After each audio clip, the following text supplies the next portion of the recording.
आज के मैच की जो कहानी थी ना वो तीन लोगों की थी। एक अक्षर पटेल, दूसरा विराट कोहली और तीसरा केएल राहुल। इन तीनों को एक तरीके से अपनी अपनी जगह पर अपना अपना पॉइंट प्रूव करना था।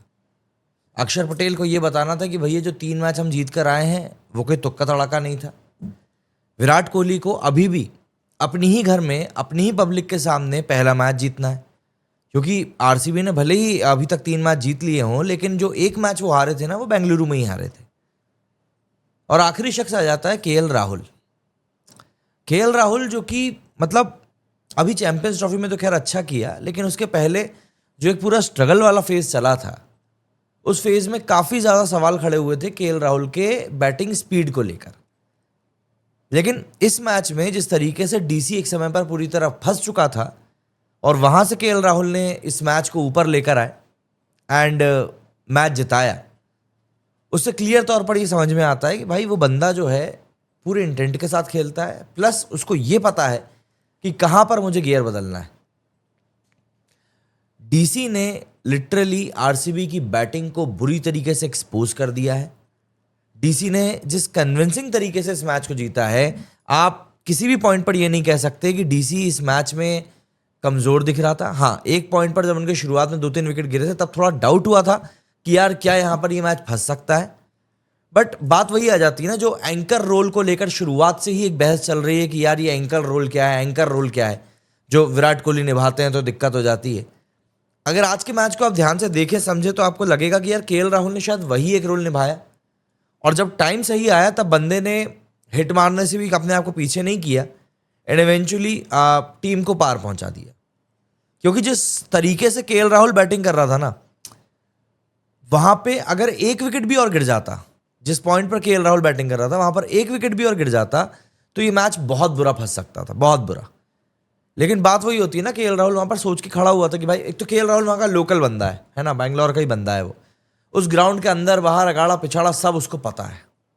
उस ग्राउंड पे अगर केएल राहुल उस सिचुएशन से दिल्ली को मैच नहीं जिता पाता तो फिर कोई सेंस नहीं बनता था कि मतलब केएल राहुल का इस टीम में होने का। तो केएल राहुल ने एक्चुअली में वही किया है जो उनको करना चाहिए था, और इसीलिए वो बंदा आज का खास खिलाड़ी भी है। आज दिल्ली ने 6 विकेट से आरसीबी को उनके घर में हराया है, और ये जो जीत है दिल्ली की, ये सिंपल सी ऐसी कोई जीत नहीं जिसको कि आप सुनकर कहते हैं कि हाँ भाई चलो जीत गए। नहीं, ऐसी जीत नहीं है, बल्कि ये एक ऐसी जीत है जिसको कि आप डोमिनेटिंग जीतों में गिनते हैं ना, ये वो वाली जीत थी जहां पर कि आप सामने वाली टीम को सिर्फ हराते नहीं हो बल्कि आप ह्यूमिलिएट करते हो।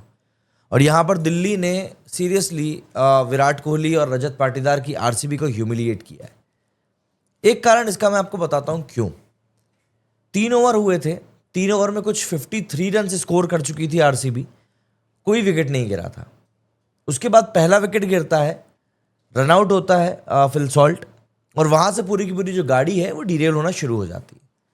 अब आप जरा सोचिए, जो टीम 3 ओवर में 50 रन बनाकर खेल रही थी, मतलब मिचेल स्टार्क के एक ओवर में 25 रन पड़े थे। फिल सॉल्ट बैटिंग कर रहे थे, उसने स्टार्क के एक ओवर में इतने रन ठोके थे। 3 ओवर में 53 रन थे। वीरेंद्र सहवाग वहां पर कमेंट्री कर रहे थे और वो बोल रहे थे यार मतलब ये क्या खेल रही है ये टीम। क्वार्टर सेंचुरी जो है वो सिर्फ 3 ओवर में हो चुकी है। वहां पे प्रेडिक्शंस लग रहे थे कि भाई आज तो ये टीम पता नहीं कितना बड़ा स्कोर खड़ा कर देगी, और उसके बाद ये टीम आकर कहां पर गिर जाती है, 160, वो भी बमुश्किल। गिरते पड़ते ऐसे बने हैं वो 160 जिनको देखकर आपको खुद दया आ जाएगी कि यार ये मतलब क्या किया इन लोगों ने। मतलब एक्चुअली मैं आपको बताऊं, अगर कोई टीम जाए और टीम जाकर ये देखे ना कि आरसीबी ने एंड में कितने रन बनाए, साहब 163, तो ये भरोसा करना मुश्किल हो जाएगा कि शुरुआत के 3 ओवरों में ये लोग 50 रन बना चुके थे। मतलब उसके बाद के 17 ओवरों में इनने कितने रन बनाए, 110 रन 17 ओवर में। और इसीलिए बार बार ये चीज कहनी पड़ रही है कि दिल्ली ने आरसीबी की बैटिंग को बुरी तरह से एक्सपोज कर दिया है। अगर हम लोग दिल्ली की बॉलिंग को देखें तो सबसे अच्छी चीज जो लगी मुझे, रन पड़े कितने पड़े वो एक बात की बात है। अक्षर पटेल खुद दूसरा ओवर डालने आए थे, कोहली वहां पर बैटिंग कर रहे थे और पता था कि शुरुआत में बॉल अगर फंस गई तो विकेट जल्दी मिल जाएंगे।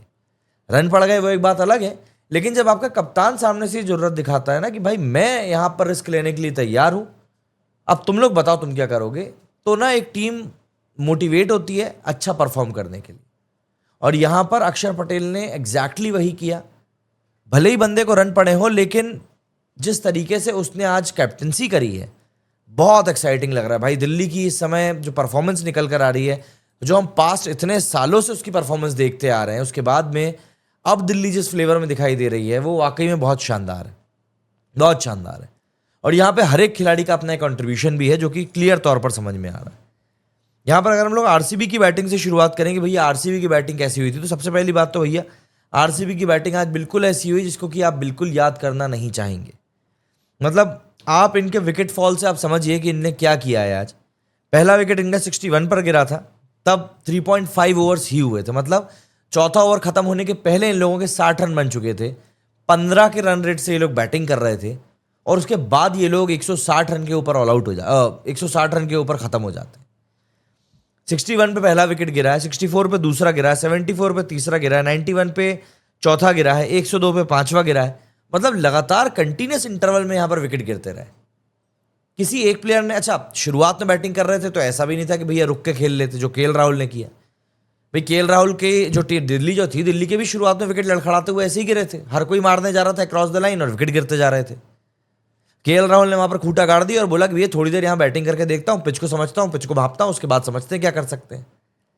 लेकिन आरसीबी क्योंकि टारगेट सेट करने के लिए खेल रही थी, और इस बार के आईपीएल में टीमों का जो माइंडसेट है वो ऐसा बना हुआ है कि नहीं यार हमें बड़ा स्कोर बनाना है, कहीं ना कहीं इसीलिए वो लोग लगातार मारने के लिए जा रहे थे। अब ये एक जरा कमेंट ले लेते हैं। ये कमेंट आया है, कोहली की वजह से हारे हैं, है ना। अब ये कोहली की वजह से हारे जो लिखा है इस बंदे ने, सिर्फ इसीलिए लिखा है कि कोहली जल्दी आउट हो गया, ठीक है। अब इस बार के आईपीएल में आप ध्यान देंगे तो कोहली जो है तेज खेलने की कोशिश कर रहा है। इससे पहले वाले आईपीएल में कोहली के स्ट्राइक रेट को लेकर सवाल खड़े हो रहे थे। उस आईपीएल में कोहली ने ऑरेंज कैप जीती थी, सबसे ज्यादा रन बनाए थे, वहां पे भी बंदा क्रिटिसाइज हो रहा था। यहां पे बंदा तेज खेलने की कोशिश कर रहा है तो भी क्रिटिसाइज हो रहा है। अब एक खिलाड़ी जब तेज खेलने के लिए जा रहा है तो भाई विकेट जाने की भी तो उतनी पॉसिबिलिटी रहती है। ऐसा तो है नहीं कि तुम्हारे विकेट की कच्ची लोई है कि भैया तुम कितना ही मार लो तुमको आउट नहीं दिया जाएगा। भाई आप मारने के लिए जाओगे तो आपका विकेट गिरेगा। और विराट कोहली जिस टाइम पर खेल रहा था वो टारगेट सेट करने के लिए खेल रहा था, ना कि टारगेट चेस करने के लिए खेल रहा था। जब आप टारगेट को चेस कर रहे होते हो तो आप एक कैलकुलेशन लेकर चलते हो कि ठीक है मेरे को इतना रिस्क लेना है और इतना रिस्क नहीं लेना है। और जब आपको पता होता है आपको कितना रिस्क लेना है तब आप कैलकुलेटिव रिस्क ले सकते हो। पर शायद आपको ये चीज़ समझ में नहीं आएगी तो इस बात को छोड़ देते हैं, है ना। क्योंकि यहाँ से पूरी पूरी मतलब आज के मैच में तो इतना मज़ा आया है। मतलब आज आईपीएल लिटरली अपने पीक पर था। एमएस धोनी की कप्तानी में वापसी हो गई, है ना। आरसीबी जो हर साल करती है वही इस साल भी किया। एक बहुत अच्छी शुरुआत के बाद ने अपना हाथ में आए वो मैच को सामने वाले को दे दिया। और इन सब चीज़ों को देखकर वो राइडू वहां पर इतना खुश था कि आज उसने आरसीबी की बुराई ही नहीं करी। उसको इतना मजा आ रहा था वहां पर कमेंट्री करते हुए कि वो बोल रहा था कि भाई आज तो सब कुछ अच्छा ही अच्छा लग रहा है, आज कुछ बुरा ही नहीं लग रहा। क्या बोले। अगर हम लोग दिल्ली की बॉलिंग की बात करें तो 3 ओवर में 35 रन दिए मिचेल स्टार्क ने, वो भी तब जबकि 1 ओवर में बंदे के 20 से भी ज्यादा रन पड़े थे। इसके बाद अगर बात करें तो अक्षर पटेल ने यहाँ पर 4 ओवर में 52 रन दिए, लेकिन बंदे ने बहुत जरूरत दिखाई। पावर प्ले के अंदर बॉलिंग करने की सिर्फ बात नहीं है बल्कि इनिंग का दूसरा ओवर बंदा फेंकने आया और उसके बाद पिटने के बाद कंटिन्यूस बॉलिंग करी। विपराज ने आज काफी अच्छी बॉलिंग करी, 4 ओवर में सिर्फ 18 रन दिए। एंड अगर मैं गलत नहीं हूं तो शायद विराट कोहली का विकेट भी इसी ने निकाला था। हाँ, निगम ने विकेट निकाला था, विराट कोहली का विकेट भी निकाला था। मुकेश शर्मा ने अच्छी बॉलिंग करी, 3 ओवर में 26 रन दिए। कुलदीप ने बहुत शानदार बॉलिंग करी, 4 ओवर में सिर्फ 17 रन दिए। एंड मोहित शर्मा ने भी अच्छी बॉलिंग करी, 2 ओवर में 10 रन दिए। बेसिकली जो बीच के ओवर्स थे ना, जो मिडिल ओवर्स थे, जिनके बारे में हम लोग बार बार बात करते हैं कि जो भी टीम इन मिडिल ओवर्स को जीत लेगी वो मैच को जीत लेगी, वही हुआ है। आज मिडिल ओवर्स में एक तरीके से आरसीबी बुरी तरह चोक कर गई एंड उनके पास कोई जवाब नहीं था। उनके पास कोई जवाब नहीं था कि वो लोग किस तरीके से दिल्ली ने जो चक्रव्यूह बुना था उससे बाहर आ सकते हैं। और यही कारण है कि इतने सारे हिटर्स होने के बावजूद भी ये टीम रन स्कोर नहीं कर पाई। बहुत शानदार बॉलिंग करी थी आज डीसी ने मिडिल ओवर्स में। एंड देखिए ये बात जो है ये लगातार चली आ रही है कि आज की तारीख में टी20 में 8वें ओवर से लेकर 15वें ओवर तक, ये जो पूरा एक 8 ओवर का गेम होता है ना, 8वें ओवर से लेकर 15वें ओवर तक का जो 8 ओवर का गेम होता है, इस गेम में जो भी टीम जीतती है वो मैच जीत जाती है। और आज आरसीबी उसी मैच को हार गई और इसीलिए इवेंचुअली ये लोग मैच भी हार गए। बॉलिंग मतलब दिल्ली की हम कह सकते हैं बहुत एक्स्ट्रॉर्डिनरी रही है, खास करके मिडिल ओवर्स की अगर हम लोग बात करें, बहुत शानदार बॉलिंग करी। पर आप यहां पर देखिए डीसी की शुरुआत कोई बहुत अच्छी नहीं रही थी। पहला विकेट 9 रन पे, दूसरा विकेट 10 रन पे, तीसरा विकेट 30 रन पे, चौथा विकेट 58 पे। मतलब एक तरीके से आरसीबी का कमबैक इस मैच में हो चुका था। बट बात वही आती है ना कि यहां पर दो चीजें हुई। पहला, आरसीबी ने उसके बाद मैच को धीरे धीरे शिफ्ट होने दिया दिल्ली की तरफ। दूसरा, केएल राहुल ने इस बात को समझ लिया था कि भाई मुझे यहां पर खड़े होकर खेलना पड़ेगा, वरना मैच नहीं आएगा हमारे पास में। यहां पर आप ध्यान दीजिए कि क्रिस्टन स्टब्स जो था उसको भी केएल राहुल ने बहुत अच्छे से समझा दिया था कि भाई कोई जबरदस्ती का पेलने की जरूरत नहीं है बॉल को, जैसा जैसा चल रहा है वैसा वैसा चलने दो और मैच को हमें खत्म करके लेके जाना है। केएल राहुल की तो यहां पर स्पेशली बात करनी पड़ेगी यार। बंदे ने मतलब जो पारी खेली है, एक समय पर ऑलमोस्ट 120 130 के स्ट्राइक रेट पे आ चुका था जो इनिंग थी केएल राहुल की। बट उसके बाद के ओवरों में जो एक्सेल किया केएल राहुल ने, 6 छक्के मारे हैं, 7 चौके मारे हैं। मायने रखता है मतलब ये कि जब आप इतनी शानदार पारी खेलते हैं तो मायने रखता है कि भाई आपने वाकई में कुछ अच्छा खेला है आज। स्टब्स ने एक बढ़िया पार्टनरशिप करी यहाँ पे। मतलब 58 पर चौथा विकेट गिर जाने के बाद फिर ये लोग 100 रन की पार्टनरशिप कर ले गए और मैच को इन लोगों ने खत्म कर दिया इवेंचुअली। दिल्ली ने प्रूव किया है कि भैया हम लोग जिस तरीके से खेल रहे हैं, हम लोग डिजर्व करते हैं कि हम टॉप पर बैठे। बॉलिंग की बात करें, भुवनेश्वर कुमार ने देखिए अपनी जगह पर अच्छी बॉलिंग करी। 4 ओवर में 26 रन दिए, बंदे ने 2 विकेट निकाल लिए। हेजलवुड लेकिन यहाँ पर बहुत बुरे पिट गए।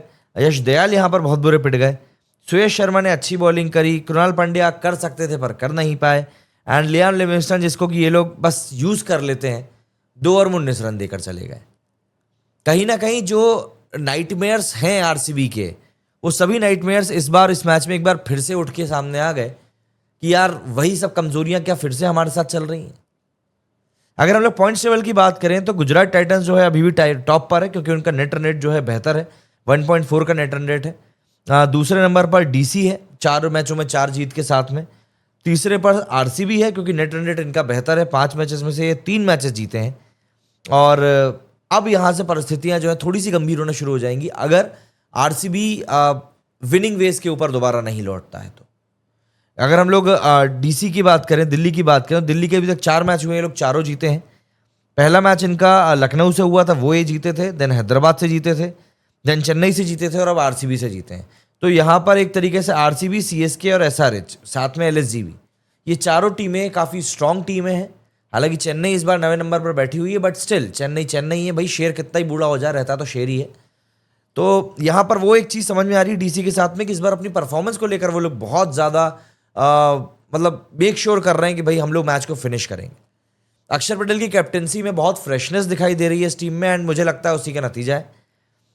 वहीं अगर हम लोग आरसीबी की बात करें तो आरसीबी जो है अभी मोमेंटम पकड़ती है, लूज करती है, पकड़ती है, लूज करती है, वही वाला पूरा माजरा चल रहा है। मतलब पहले 2 मैचेस जीतने के बाद में केकेआर और सीएसके के अगेंस्ट, ये गुजरात के अगेंस्ट हारते हैं। देन लास्ट मैच इनने वानखेड़े में मुंबई में जीता था और अब खुद के घर में आके लोग फिर से हार गए। बेसिक सी बात मैं आपको बताऊं, बेंगलुरु में अभी तक 2 मैचेस हुए हैं। एक मैच हुआ था इनका गुजरात के खिलाफ और दूसरा मैच हुआ इनका दिल्ली के खिलाफ। ये दोनों ही मैच बेंगलोर में जो हुए वो आरसीबी हारी है। मतलब होम ग्राउंड के ऊपर आरसीबी हार रही है। अब इससे बुरा क्या हो सकता है। विराट कोहली अलग फैशन में खेलने की कोशिश कर रहे हैं, बट वो सक्सेसफुल हो नहीं पा रहे हैं, तो ऑब्वियसली बात है उनके ऊपर भी सवाल खड़े हो रहे हैं। अगर हम लोग नेक्स्ट मैचेस की बात करें तो दिल्ली का अब जो अगला मैच होना है वो 13 तारीख को होना है एमआई के अगेंस्ट। वो भी एक बहुत ही इंटरेस्टिंग मैच होगा, क्योंकि एमआई वैसे भी काफ़ी स्ट्रगल कर रही है एंड जिस तरीके से दिल्ली खेल रही है, एक बहुत बेहतरीन चैलेंज ये लोग पेश करेंगे। वहीं अगर हम आरसीबी की बात करें तो इनका भी 13 अप्रैल को ही मैच होने वाला है राजस्थान के साथ में। मतलब एक डबल हेडर होगा उस दिन, संडे के दिन। तो बहुत शानदार मैच देखने के लिए मिलेंगे। बैंगलोर वर्सेस राजस्थान और दिल्ली वर्सेस मुंबई, दोनों ही शानदार मैच होंगे।